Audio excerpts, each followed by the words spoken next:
Hello, my name is Matthew Turner. I'm a Red Seal Trade Certified Automotive Service Technician. I'm enrolled in VCC's PIDP 3230 Evaluation of Learning Program.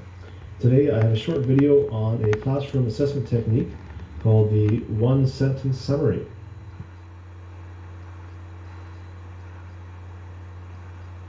Meow. So first of all, what is a CAT, or classroom assessment technique? There are many different classroom assessment techniques, but they're normally quick and easy in-class activities. They can be used as spot checks for student understanding. They're formative, they're usually not graded, and they're usually anonymous. They're useful for teachers in the form of feedback for mid-course direction or corrections. And they're also useful for students, as it helps them become more reflective learners, or maybe focus their efforts on different areas of study. Here, Tanner and Alan have illustrated the iterative nature of classroom assessment. It is clear to see the cyclical formative process at hand. In this example, we start off with asking ourselves about how students are learning. Are we on the right path to achieve our course outcomes? Instead of waiting to the very end of the course to get a big surprise from students' final exams, we can use formative classroom assessment data to make sure that we stay on course. As we collect the classroom assessment data, we can analyze this. We analyze the data in so gaining understanding of how well students are making their way through the course. If there are certain gaps or certain patterns that we can recognize, we can then make instructional choices to either focus on a particular subject or change course. Again, the primary goal here is to better understand our students and therefore become better teachers.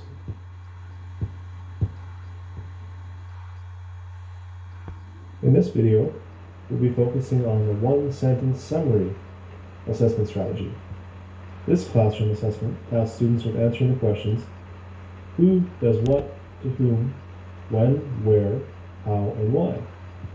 In doing so, students process a large amount of information on a particular subject and, using their own vocabulary, funnel this information into answering these particular topics. In what context would this strategy work best? The one-sentence summary assessment technique is a fairly flexible strategy for assessing prior knowledge, recall, and understanding. Angelo and Cross outline its suggestions for use here. This assessment technique can provide feedback on student summaries of just about any information that can be represented in declarative form, from historical events to the plots of stories and novels, to political processes, chemical reactions, and mechanical processes.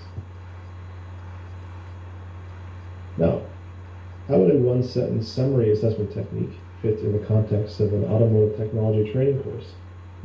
Does this assessment fit the appropriate course outcomes that we have using Bloom's taxonomy? The one-sentence summary assessment technique is best fit for Bloom's lower levels, such as remembering and understanding. Now, we all know that automobiles are very complicated machines. It's sometimes hard to see the entire picture.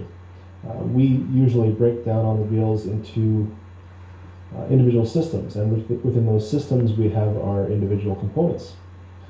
This one-sentence summary technique would be a perfect way to take an individual part or component and allow students to identify this component and also their relationship within the greater system. Like all classroom assessment techniques, the one-sentence strategy summary does carry with it some limitations. Questions with multiple correct answers have difficulty fitting within this format.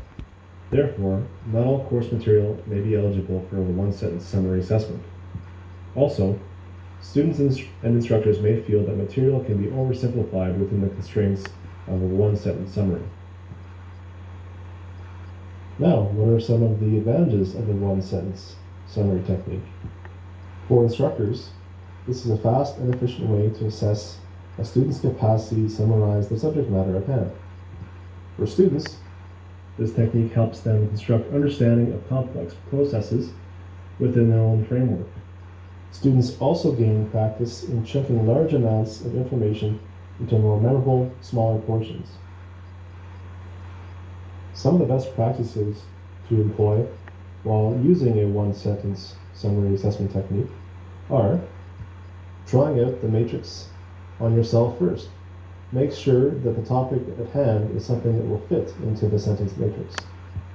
Be specific in topic choice. Choose a topic that's small enough to fit into a one-sentence summary.